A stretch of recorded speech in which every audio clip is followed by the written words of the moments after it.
Hello and welcome to my 1-minute matcha cheesecake recipe.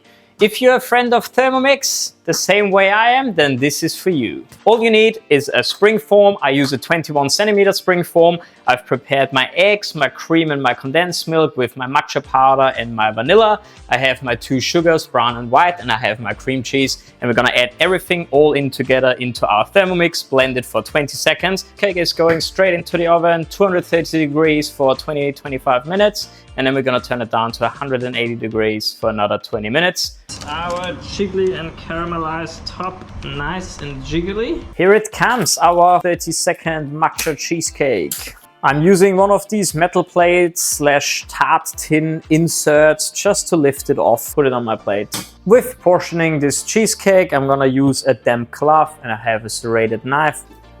Hot wet knife, get rid of any excess moisture and see the magic inside. For our garnish, I just use a little tea sieve with some matcha powder inside and give it a slight coat.